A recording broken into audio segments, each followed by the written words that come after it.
നേരത്തെ രാവിലെ പറഞ്ഞപ്പോൾ PMCയെ കുറിച്ച് പറഞ്ഞു, ഒരുപാട് പറഞ്ഞു. PMCയെ കുറിച്ച് കൃത്യമായിട്ട് ബഹുമാനപ്പെട്ട പൊതുവിദ്യാഭ്യാസ മന്ത്രി മറുപടി പറഞ്ഞു. പക്ഷേ ബഹുമാന്യനായ മുൻ മന്ത്രി ശ്രീ പ്രസാദ് പറഞ്ഞപ്പോൾ പറഞ്ഞു RSSന്റെ വിഷസർപ്പങ്ങൾക്ക് വിളക്ക് വെച്ചു നിങ്ങളെന്ന്. സാർ, RSSന്റെ വിഷസർപ്പങ്ങളുടെ മുന്നിൽ വച്ച വിളക്ക് കൊളുത്തിയ സർക്കാരാണ് നിങ്ങൾ. അത് കൊളുത്തിയതാണ്. നിങ്ങൾ ഒപ്പുവെച്ചു. അതെന്തിനാ? പിൻവലിക്കാൻ വേണ്ടിയിട്ടാണ് ഒപ്പുവെച്ചത്? മരവിപ്പിക്കാൻ വേണ്ടിയിട്ടാണ് ഒപ്പുവെച്ചത്? പിൻവലിക്കാൻ വേണ്ടിയിട്ടാണ് ഒപ്പുവെച്ചത്? മരവിപ്പിക്കാൻ വേണ്ടിയിട്ടാണ് ഒപ്പുവെച്ചത്? സാർ, ഞങ്ങൾ വളരെ കൃത്യമാണ് പറഞ്ഞല്ലോ. ഇന്ന് രാവിലെ ആയപ്പോൾ അത് ക്ലിയർ ആയല്ലോ. അതൊന്നും നമ്മൾ വളരേണ്ട ആവശ്യമില്ല സാർ. അതുപോലെ ഞാൻ ചില മറുപടികൾ പറയാം. ഇവിടെ വന്ന മറുപടികൾ ഇപ്പോഴും കേരളത്തിൽ PMC നടപ്പായിട്ടില്ല. ആ PMC നടപ്പാകാതിരിക്കുന്നത് ഈ പറഞ്ഞ മരവിപ്പിക്കൽ കാരണമാണ്. എന്തിനാണ് നിങ്ങൾ ഇപ്പോൾ അതിനെപ്പറ്റി വീണ്ടും ആലോചിക്കുന്നത്? മുഖ്യമന്ത്രി, ഞാൻ ചോദിക്കട്ടെ, മരവിപ്പിക്കാൻ വേണ്ടിയിട്ടാണോ ഒപ്പുവെച്ചത്? അല്ലല്ല, ഞങ്ങൾ നയപരമായി തീരുമാനിച്ചു നടപ്പാക്കേണ്ടതില്ല എന്ന്. ആ നടപ്പാക്കേണ്ടതില്ല എന്ന് തീരുമാനിച്ചതിന് ശേഷം നടപ്പായില്ല. ഇപ്പോ നടപ്പാകാതിരിക്കുകയാണ്. ഇപ്പൊ നടപ്പാകാതിരിക്കുന്നത് എന്തിനാണ് നടപ്പാക്കുന്നതിന്റെ ഭാഗമായി നിങ്ങൾ ആലോചിക്കുന്നത്? മുഖ്യമന്ത്രി, അല്ല, ഒന്നാമത്തെ കാര്യം എന്തിനാണ് ഒപ്പുവെച്ചതെന്ന് ഇതുവരെ പറഞ്ഞിട്ടില്ല. 1. 2, മരവിപ്പിച്ചു എന്നാ പറഞ്ഞ, മരവിപ്പിക്കാൻ പ്രൊവിഷൻ ഇല്ല. 2. 3, 7 മാസമായിട്ട് 8 മാസമായിട്ട് ഒരു സബ് കമ്മിറ്റി ഉണ്ട്. ആ സബ് കമ്മിറ്റി കൂടി ഒരു തീരുമാനമെടുത്ത് ഇത് കേരളം നടപ്പിലാക്കില്ല എന്നൊരു കത്ത് കൊടുത്തില്ല. ഞാൻ അങ്ങേയായിട്ട് തർക്കത്തിനില്ല. കൊടുത്തില്ല. രാവിലെ സംസാരിച്ചാണ്. അത് നമുക്ക് സംവാദമാകാം, അതിൽ പ്രശ്നമില്ല. ഇതില് ഒപ്പുവെച്ചു. ആ ഒപ്പുവെച്ചതിന് ശേഷം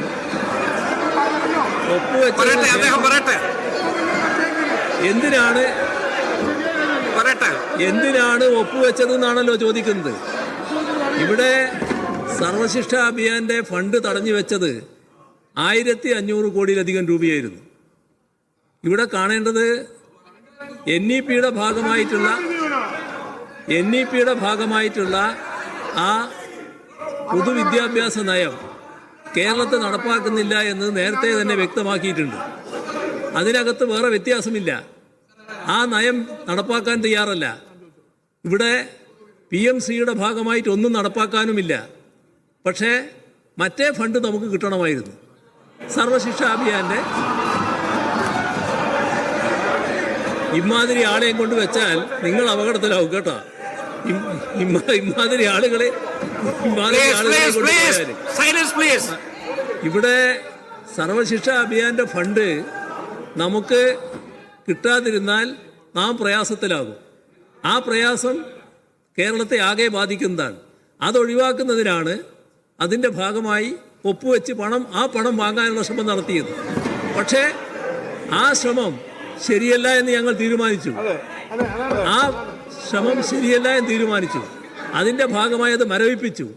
ഇപ്പോൾ അതിവിടെ നടപ്പാകുന്നില്ല. 8 മാസമായി നടപ്പായിട്ടില്ല. എന്തിനാണ് നിങ്ങൾ ഇപ്പോൾ നടപ്പാക്കാൻ ശ്രമിക്കുന്നത്? അല്ലല്ല, മുഖ്യമന്ത്രി, 2 ചോദ്യത്തിനും മറുപടിയില്ല.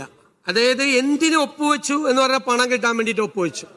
അപ്പോൾ ആ നടപടിക്രമങ്ങളെല്ലാം ഇതിലൊരു കാരണവശാലും ഒപ്പുവെക്കില്ല എന്നുള്ള തീരുമാനത്തെ, പ്രത്യയശാസ്ത്രപരമായ നയപരമായ തീരുമാനത്തെ, RSS വിഷസർപ്പമാണ് എന്ന് പറഞ്ഞ തീരുമാനത്തെ മുമ്പിൽ കീഴടങ്ങി ഒപ്പുവെച്ചു. നമ്പർ 1. നമ്പർ 2, എന്തുകൊണ്ട് നിങ്ങൾ ഇത് നടപ്പാക്കുന്നു എന്ന ചോദ്യമാണ്. ഞങ്ങൾ നടപ്പാക്കുന്നു എന്നൊന്നും പറഞ്ഞിട്ടില്ലല്ലോ.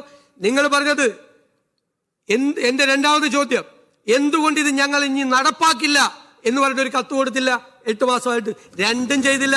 ഒപ്പുവെക്കുകയും ചെയ്തു, നടപ്പാക്കില്ല എന്ന് പറഞ്ഞ് കത്തും കൊടുത്തില്ല. നിങ്ങളൊരു സബ് കമ്മിറ്റിയെ വെച്ചു. ഞങ്ങൾ എന്താ ചെയ്തത്? ഞങ്ങളും ഒരു സബ് കമ്മിറ്റിയെ വെച്ചു. ഞങ്ങൾ മന്ത്രിമാരുടെ സബ് കമ്മിറ്റിയെ വെച്ചു.